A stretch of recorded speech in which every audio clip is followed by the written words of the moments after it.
Swastiastu. Kami dari SKDB 3 akan memaparkan student project kami yang berjudul The Philosophy of Palliative Care. Pertama dari Introduction. Saya Mary dengan 3 digit yang terakhir 104 akan memaparkan mengenai mengapa palliative care ini penting untuk dibahas. Pertama, karena palliative care berkembang dari segi definisinya dan fleksibel serta responsif terhadap penyakit yang berbeda dan individu yang berbeda. Dan perawatan paliatif dari awal menunjukkan perbaikan yang signifikan pada berbagai penelitian. Namun, hanya pada sebagian kecil dari populasi dunia yang memiliki akses dengan pelayanan paliatif, dan tenaga medis masih banyak yang merasa belum siap serta memiliki kurang kemampuan dan pelatihan pada palliative care.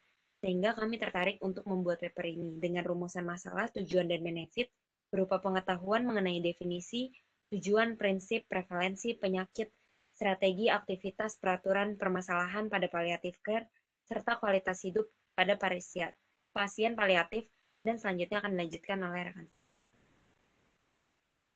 Perkenalkan, nama saya Janita Erika Natasha dengan 3 digit terakhir 115. Jadi di sini saya akan menjelaskan tentang definition. Di perawatan paliatif ini merupakan perawatan medis yang berfokus pada peningkatan kualitas hidup pasien dan keluarganya. Biasanya pada pasien yang menderita penyakit serius atau parah seperti kanker dan lain sebagainya. Tujuan akhir dari perawatan paliatif ini untuk meningkatkan kualitas hidup pasien dan keluarganya terlepas dari tingkat keparahan penyakit yang dideritanya. Akan dilanjutkan oleh teman saya.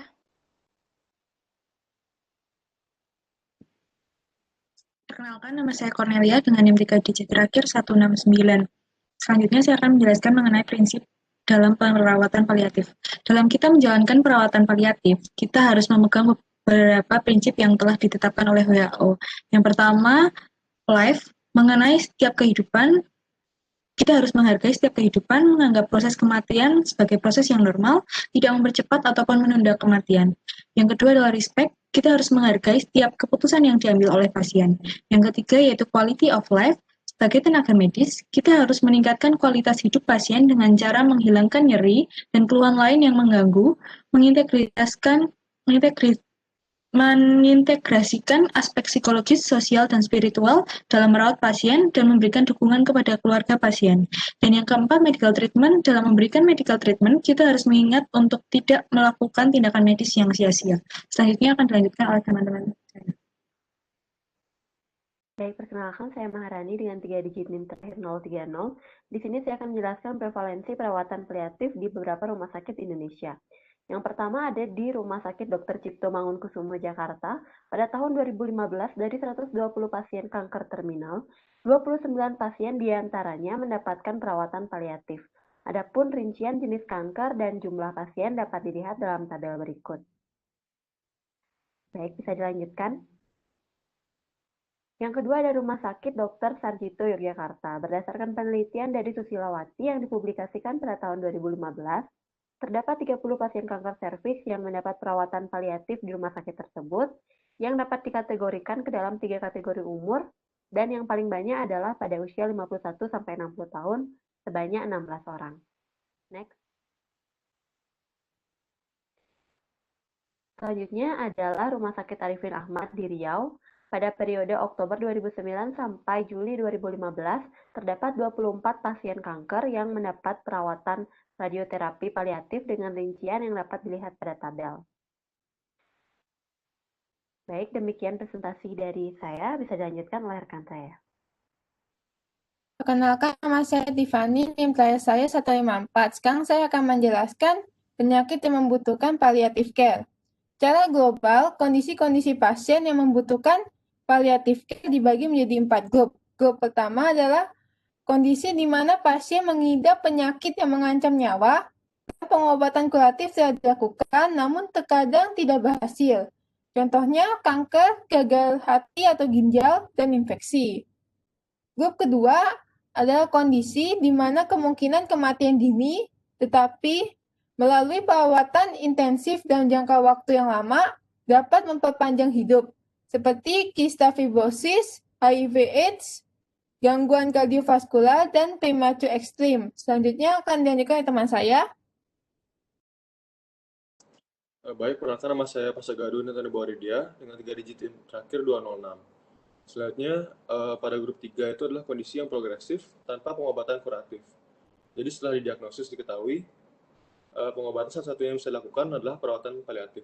Contohnya seperti kelainan kromosom, gangguan metabolisme progresif, gangguan neuromuskuler atau neurogeneratif, dan adanya kanker stadium lanjut yang telah bermetastasis sejak kemunculan awal. Dan pada grup 4 itu adalah kondisi yang irreversible tapi tidak progresif, yang menyebabkan kesehatan parah sehingga menimbulkan kerentanan ekstrim terhadap komplikasi kesehatan. Misalnya seperti kelumpuhan otak yang severe, kelainan genetik, malformasi kongenital, prematuritas, cedera otak, atau sumsur tulang belakang. Next.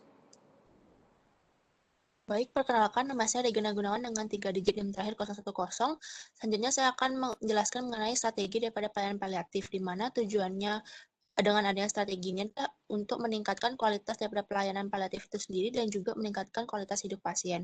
Di mana menurut Kemenkes RI terdapat beberapa strategi yang dapat dilakukan. Yang pertama adalah memastikan fasilitas kesehatan terhadap pelayanan paliatif, lalu selanjutnya ada mempromosikan atau mendorong adanya sistem pembayaran terhadap pelayanan paliatif. Lalu selanjutnya adalah untuk mempersiapkan tenaga medis yang profesional. Lalu selanjutnya ada mempromosikan dan juga meningkatkan kesadaran daripada masyarakat terhadap adanya program daripada paliatif. Lalu selanjutnya menggunakan peran dan juga potensi daripada masyarakat untuk menyebarkan informasi terkait dengan pelayanan paliatif. Dan yang terakhir adalah untuk memastikan adanya akses terhadap program paliatif itu sendiri. Next. Selanjutnya ada pula cara-cara dalam melakukan pelayanan paliatif. Yang pertama untuk menentukan tujuan dan juga harapan daripada pasien, lalu membuat advance planning, dalam hal ini adalah wasiat, lalu mengobati daripada underlying disease, lalu memanage gejala yang muncul, lalu menginformasikan dan mengedukasi tentang pelayanan paliatif itu sendiri kepada pasien dan juga keluarganya, lalu memberikan dukungan psikologikal, sosial, dan budaya, dan pelayanan terhadap pasien yang mengalami fase terminal. Lalu pada pelayanan paliatif ini dapat dirawat inap, rawat jalan, ataupun berada di rumah atau home care. Selanjutnya akan dilanjutkan oleh teman saya. Perkenalkan saya Jane dengan 3 digit dari 188.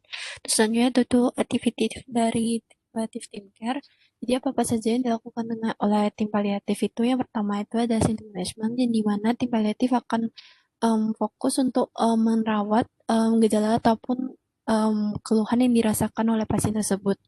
Hal ini akan dilakukan dengan memonitor gejala yang dirasakan dan juga melihat apakah efek dari obat yang diberikan oleh dokter dari pasien tersebut apakah berjalan dengan baik. Untuk yang kedua itu ada support dan advice, ini lebih ke untuk dukungan dan juga ke nasihat kepada pasien dan juga keluarganya, yang dimana di sini akan dilakukan diskusi kepada keluarganya ataupun berbincang kepada keluarganya mengenai apa-apa saja yang dibutuhkan, seperti berbicara tentang financial problem, hal yang berhubungan spiritual, dan juga apa aja yang ada di pikiran mereka. Tentu selanjutnya itu dari referral, karena paliatif care ini adalah multidisiplin, jadi dibutuhkan tenaga medis dari berbagai aspek, misalnya dari psikiatri, onkologis, ataupun medicine, dan juga lain sebagainya. Yang terakhir itu ada advanced care planning. Ini merupakan hal yang sangat penting dalam paliatif care itu, terutama pada pasien yang menderita demensia atau juga kanker. Dan di sini akan dilakukan menanyakan kepada pasien apa yang ingin dibutuhkan dan juga mengenai apa saja yang diinginkan dan tidak diinginkan oleh pasien dalam melakukan perawatan. Next. Baik, perkenalkan saya Debbie dengan 3 digit NIM terakhir 176. Selanjutnya adalah kebijakan dalam perawatan paliatif. Kementerian Kesehatan Republik Indonesia adalah badan yang berwenang dalam mengatur mengenai perawatan paliatif di Indonesia. Kebijakan ini diatur dalam Keputusan Menteri Kesehatan Republik Indonesia nomor 812 /Menkes /SK /7 dan /2007. Keputusan ini membahas mengenai seluruh hal yang berkaitan dengan pelaksanaan dan juga implementasi perawatan paliatif. Yang penting untuk diperhatikan adalah aspek mediko-legal dalam perawatan paliatif, di mana dalamnya ini membahas mengenai persetujuan tentang tindakan medis atau informed consent pada pasien paliatif berdasarkan hukum dan aturan kedokteran, kemudian keputusan untuk melakukan resusitasi atau tidak pada pasien paliatif yang ditentukan oleh pasien dan atau keluarganya, lalu bagaimana perawatan paliatif di ICU, dan juga terakhir membahas mengenai masalah medico-legal lainnya dalam perawatan paliatif, misalnya siapa dan apa saja yang dapat melakukan tindakan medis di home care unit. Next. Baik, perkenalkan saya Putu Divanaya dengan 3 digit NIM terakhir 194. Jadi untuk halangan dalam pelayanan paliatif yang pertama adalah kurang komunikasi. Di sini dokter tidak dapat memulai suatu percakapan terutama tentang kondisi akhir hidup bersama pasien. Hal ini juga didasari karena kurang pengetahuan dokter terhadap pelayanan paliatif. Ketika masih menjadi mahasiswa kedokteran atau residen, mereka sangat jarang untuk menuju atau mempelajari tentang tempat pelayanan paliatif yang menyebabkan mereka tidak mengerti tentang pelayanan paliatif itu sendiri. Next. Baik, perkenalkan nama saya Yoga dengan 3 digit NIM terakhir 222. Sekarang saya akan menjelaskan mengenai kualitas hidup pasien setelah terapi paliatif. Baik, jadi pasien dengan penyakit yang sulit disembuhkan seperti keganasan, infeksi kronis seperti TB dan HIV, penyakit metabolik seperti hipertensi atau yang berhubungan dengan genetik dan keturunan seperti diabetes mellitus, dan juga prosedur amputasi umumnya sangat menyebabkan penurunan kualitas hidup pada pasien dan keluarganya secara fisik, psikologis, sosial, dan spiritual. Prosedur paliatif biasanya sudah dimulai pada awal diagnosis dan juga dapat diberikan bersamaan dengan prosedur kuratif, dan dapat juga dinilai keberhasilannya dengan menggunakan beberapa skala, yaitu EORTC, kemudian ada TOI, FACT, FACTG, dan juga FACIT SP. Next. Baik, jadi saat mendengar diagnosis, pasien dan keluarga dapat menjadi marah, menolak, depresi, dan juga akhirnya dapat menerima. Banyak cara yang dilakukan pasien untuk berdamai dengan permasalahannya, dan masyarakat Indonesia, khususnya masyarakat Bali, sebagai masyarakat yang mayoritas memeluk agama tertentu, sangat banyak pasiennya memilih berdoa sebagai jalan untuk meredakan stres yang mereka rasakan. Dan penelitian membuktikan bahwa spiritual yang baik dapat meningkatkan kualitas hidup pasien dan keluarga, dan penelitian juga membuktikan bahwa orang dengan spiritual yang baik biasanya jauh dari stres psikologis. Next. Baik, jadi mengenai kualitas hidup pasien dengan menggunakan terapi paliatif, penelitian menyebutkan bahwa dalam 2 minggu, pasien kanker yang diterapi paliatif memiliki penurunan kualitas hidup sebesar 14,72 poin dibandingkan penurunan sebesar 21,54 poin pada pasien yang tidak diterapi paliatif. Penelitian juga menyebutkan bahwa pada 12 hingga 24 minggu, pasien akan menjadi lebih bisa mengekspresikan perasaannya dan isi dalam pikirannya kepada terapis atau onkologis yang merawatnya, seperti keinginan saat sudah mereka meninggal. Kanker sebagai salah satu penyakit yang sering menyerang anak juga penting untuk diberikan terapi paliatif.